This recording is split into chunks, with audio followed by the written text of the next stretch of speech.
আল হায়াউ মিনাল ঈমান ওয়াল ঈমানু ফিল জান্নাহ।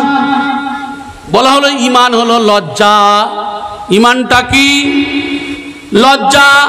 লজ্জা যদি থাকে তার ঈমান আছে, আর লজ্জা নাই যার ঈমান নাই তার। লজ্জা আছে যার সে জান্নাতে যাবে। জোরে বলেন সুবহানাল্লাহ। তাই তো হাদিসের মধ্যে বলা হলো লজ্জা নেই যার ঈমান নেই তার। ও বিশ্ববাসীর আল্লাহর নবী সাল্লাল্লাহু আলাইহি সাল্লাম তাই বলেন আল হায়া ওয়াল ঈমানু কারনাহু জামিয়া। লজ্জা এবং ঈমান একসাথে জমা ধরে থাকে।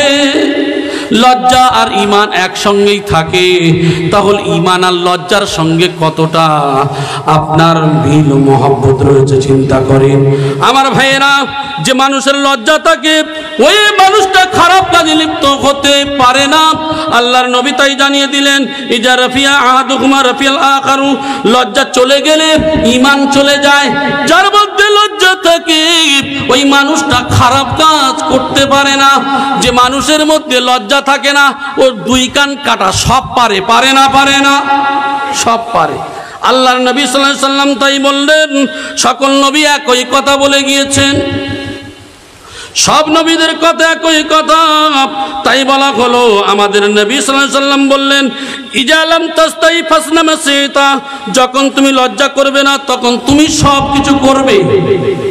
লজ্জা যখন তোমার নাই তুমি সব কিছু করতে পারবে, তোমার দ্বারা কোনো সমস্যা নাই। দেখবেন অনেক মানুষ, আগেকার দিনে আমরা দেখেছি ছোটবেলায় একজন পুরুষ একজন নারী যদি গল্প করত দেখা যায় লজ্জায় কি না বলবে তারা পালিয়ে যেত, ঠিক কি না?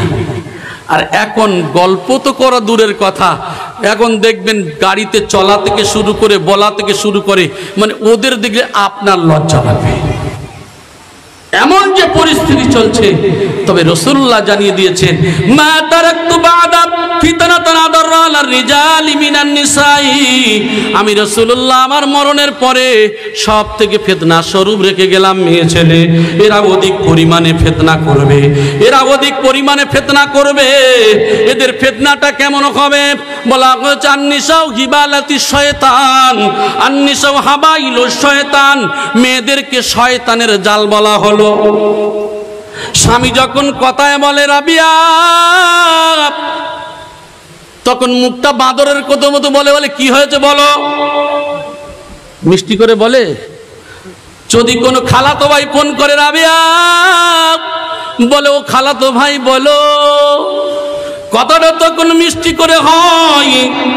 আর যখন নিজের স্বামী কথা বলে তখন কথাটা কর্কশের সঙ্গে হয়।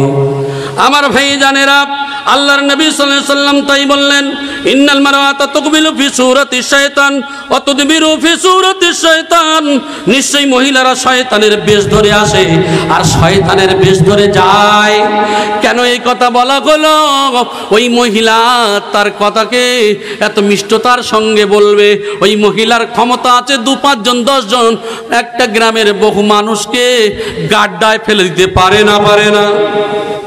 এমন সুন্দর করে কথা বলবে, এমন ভাবে চলবে যে তোমার মনকে আকৃষ্ট করে তোমার ঈমানকে ধ্বংস করিতে পারবে, ঠিক কি না? কিন্তু ওই মুমিনের পারবে না যে মুমিনের মধ্যে আল্লাহর ভয় আছে, ঠিক কি না? আমার ভাইজানেরা তাই বলা হলো আল্লাহর নবী বললেন এরা শয়তানের বেশ ধরে আসে আর শয়তানের বেশ ধরে যায়। স্বামী যদি আসলো কলকাতায় থেকে, রাবিয়া আমার একটু পানি দাও, বলে ওগো স্বামী তুমি ঢেলে খাও, বলে ভাত বেড়ে দাও, বলে তুমি বেড়ে খাও। এত মহব্বত করে, এত ভালোবাসে। আমার ভাইজানেরা নারীরা কেন জাহান্নামে যাবে? ওই মহিলার দ্বারা তার স্বামী যদি কষ্ট পায় তাহলে তুমি জাহান্নামে যাবে। তবে জেনে রেখে দিও, আবার পুরুষরা হাসে আর বলে যাক আজকের মহিলাদের ট্যাবলেট পড়ছে পড়ুক, আজকের আমরা বেঁচে গেছি, আমাদের আজকের গা পা টিপে দেবে বলে মনে হয়। এই শুকনো হারামখোরের দল, তুমি তো শ্বশুর বাড়ির যখন তো বিবাহ করলে, তুমি এদিকে বলছো 5 বছর ধরে সাবান আর সার্ফ কিনে দিতে হয়, এটা তোমার বাপের বাড়ির নিয়ম। কে বলছে? শাশুড়ি বলছে এই তুই এক কাজ করবি, এখানে তেল সাবান দেওয়া যাবে না, বাপের বাড়ি থেকে বই এনে এখানে আমাদের নিয়ম আছে 5 বছর মাখতে হয়। আজকের আমার একটা পেশেন্টের ঘটনা আমি বলছি, গিয়ে কাঁদছে আর বলছে কি ব্যাপার, বলছে যে হুজুর এই বিষয়। কি বিষয়? যে আমার শ্বশুর বাড়িতে বিবাহ হয়েছে, যাওয়ার পরে আমার তেল সাবান থেকে শুরু করে কিছু দেয় না। কারণ বলে আমি 5 বছর ধরে, বলে আমাদের এখানে নিয়ম হলো 5 বছর বাপের বাড়িতে এনে বয়ে মাখতে হয়। এই সমস্ত ছেলেরা যারা শ্বশুর বাড়ি থেকে চাহিদা করে নেয়, আরে তুমি শ্বশুর বাড়িতে নেওয়া তো দূরের কথা, তুমি ভিক্ষা করে খেতে পারতে বেটা। আমি তো মনে করি এই সমস্ত মহিলারা যার পিতা এবং মা 1 বছর নয় 2 বছর নয় পেলে পিষে কষ্ট করে 18 বছর 20 বছর ধরে মানুষ করার পরে সেই অমূল্য সম্পদ নিজের জীবনের ভালোবাসা আপনার হাতে তুলে দিল, আর আপনি সেই ভালোবাসাকে নিয়ে ছিনিমিনি খেলছেন।